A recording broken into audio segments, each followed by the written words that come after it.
Good afternoon, Sean here, Mountains Garage. It's Friday, it's the end of the day for me. I had a few minutes while I listen and look for the school bus. I'm lucky I live on a dead-end road with a cul-de-sac, so I can watch the bus drive by and I have time to walk up to the mailbox before they come back and stop and let my boy out. You never seem to accomplish enough in a week. This was a short week with Monday being Labor Day, the holiday. I did manage to finish the 204R.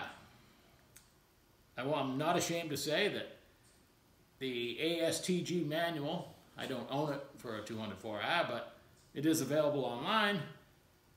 It's 96 pages, and I didn't want to print it. But I pretty much followed it page by page on reassembly, so I didn't miss anything. There's no shame in that. I preach it all the time. I'm not that familiar with it. I don't want to make a mistake. So I followed the book, and it's a funky little transmission, not very big, but the equivalent of a Swiss watch. If you did them all the time, I could see you could get pretty good at them, but there's a few quirks. Special tools you're supposed to have, I had none. I made some. Other tools, like down for the low reverse clutches, which is at the bottom of the case. There's an apply piston that slides in, lugs into the case. There's a orifice cut plug that has a rubber O-ring that comes through from the valve body side, so you can't reuse that when you slide the piston in and out. You're going to ruin that seal, so you have to have a new seal every time. And it would be really easy to, you have to hold the output shaft up because there's no case bushing or anything, there's nothing stops it. So you have to, I put a yoke in the bottom with a jack stand, and you hold the output shaft up so the pocket pawl lines up. Then you have to assemble all this stuff. You have to lower the low reverse piston in the case, and it has a spacer ring just like a steel clutch, a steel piston on a Turbo 400 forward or direct clutch that is loose. I mean, it fits in friction-wise. So if you set the piston down in there and try to tap it down into the lugs in the case, the ring falls out. So pretty tricky, and if at any point your jack stand slips or anything else, and you have to pull that low reverse thing out after you've installed the orifice cut plug, which I waited until I had the whole transmission assembled, because I did not have another one. So I assembled the whole thing and then flipped it on its back before I put the valve body on.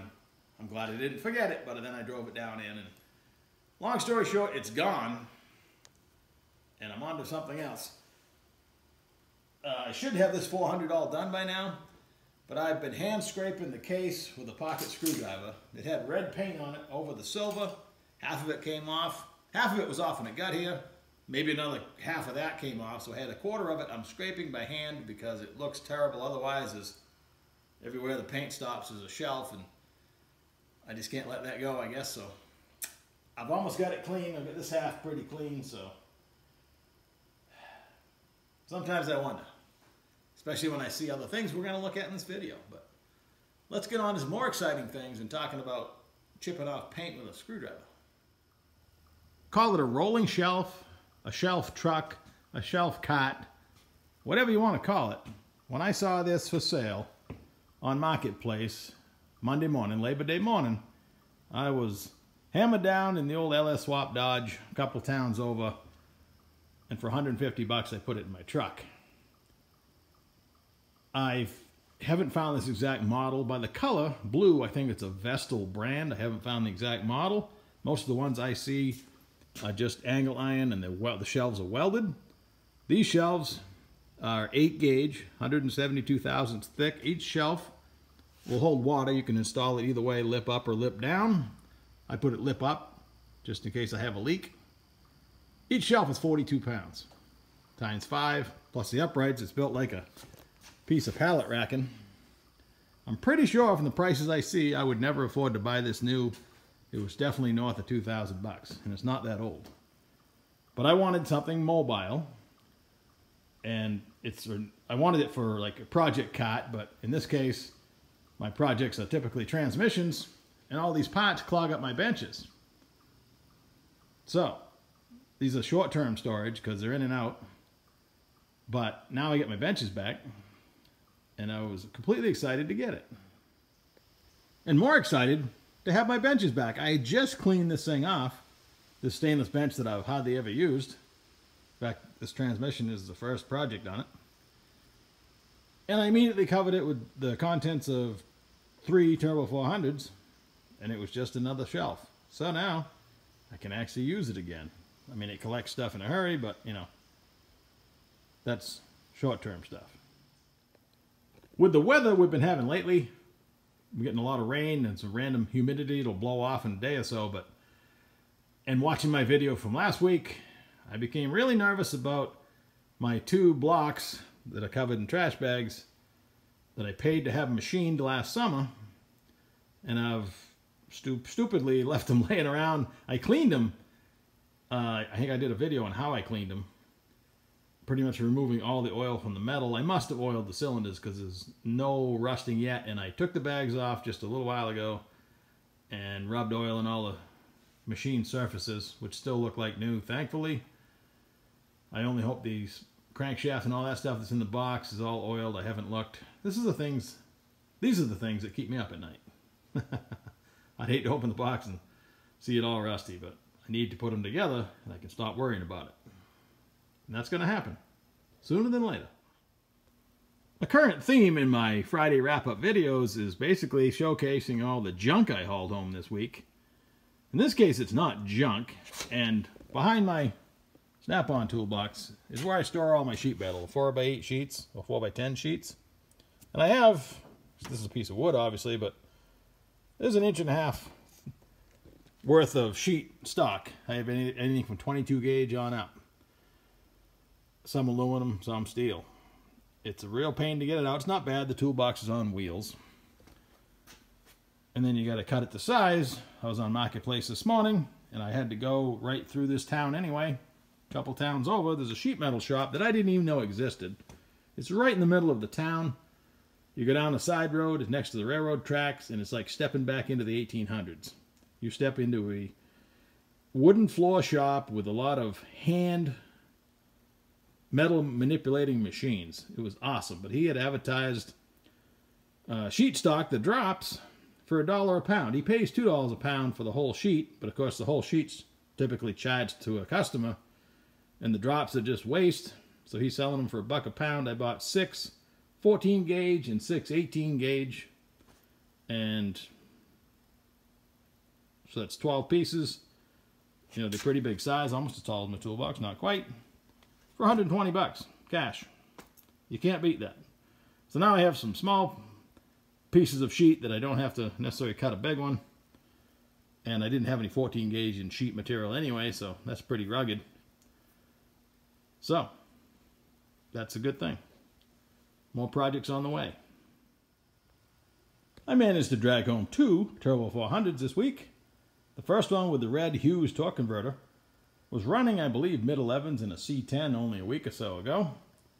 I actually built another transmission for it, and they bought a better converter, so I'm anxious to see what's inside it. It's clean, so there's no tag on it. It's a plastic vent, which, interestingly enough, the next one is somewhat of a mystery. I went to drop off some parts at a buddy's house the other day, and this was in a Camaro he was stripping, and I negotiated and bought it. I could see up on the tag it was a 1973. Okay, but it has a plastic vent and the thick case. So I looked it up. It's a 73 CA, which would be an Impala or an Impala or Caprice wagon with either a 350 or a 400 small block, and in its original form was a 375 with the long weird output shaft and TH350 spline, according to my notes that I've downloaded that I found online. I don't believe the Fairbanks is accurate. Somebody stuck a decal on there. It's got a short pan. It had a odd torque converter that I'll show you, but whoops, here comes the bus. I'll be back. So I'm very excited to rip into the 2 Turbo 400s. Like a box of chocolates, you never know what you got till you bite into the middle. The TH350 6-inch output shaft, while it looks similar to the rest of them, that is a fresh overhaul a week and a half ago. Clearly it was, not detailed like I'm used to, but it also set in the guy's truck, and the input shaft started to rust. I put some rust penitent on it, but I took it in trade as partial payment on the 204R. Long story. I'll clean it up and do something with it. It's supposed to have a shift kit and a few other good parts in it, so whatever. Put it in the pile. When I went to work in several transmission shops in the 80s, you could buy a rebuilt torque converter, all painted in the box for $25. And oftentimes you would see repairs like this. Instead of welding on a new hub, they probably machined it down and put this sleeve over it. This is where it used to ride. And now it rode over here. I guess they must have machined new holes. Pretty bizarre. I guess it might be welded. I really don't feel where the bottom is. Yeah. You don't see that every day. It's funny, I still remember all the part numbers for torque converters. We're in charge of selecting our own torque converter to install with the rebuilts in the tranny shop. This would be a CHC12 TH350 size converter with holes with nuts and bolts through the flex plate. If this had 3 threaded bungs in this size, it would be a BC21. And if it was a larger TH400 size converter with 3 threaded bungs, it would be a BC13. And I believe the 6-pad BC13 was just a -6, BC13-6. Funny how things come back to you. Well, you never forget. Today, if you tried to order anything with those part numbers, people would probably laugh at you. I got a really cool gift this week from my buddy Charlie. He and his wife Judy run this really cool 3rd-gen Camaro with a single 4-barrel 632. It runs 850 in the quarter. He runs the 850 class. That's a Pro Tree, and you got to run 850. He's pulled off, I think, 2 victories last year and 1 already this year. Pretty cool. Basically, everything happened in the moment and afterwards. He's doing a really good job driving. Looks like they're having fun. So that'll go up on my wall over there somewhere in a place of honor. Before I end this video, I already realized I made a couple mistakes. It's ATSG, I believe I said ASTG. That's a mistake, and the C10 that the TH400 came out of ran 1250s, not 1150. So I try to be accurate, but sometimes I make mistakes. Onward with the video. So that's it for another week. I have ordered and received the solenoids I'm going to use for my homemade dump valve, and about half of the fittings and some line. So in the near future, I'm going to assemble it, making a video at the same time. It'll be the simplest of dump valves, entry level if you will, but hopefully effective nonetheless.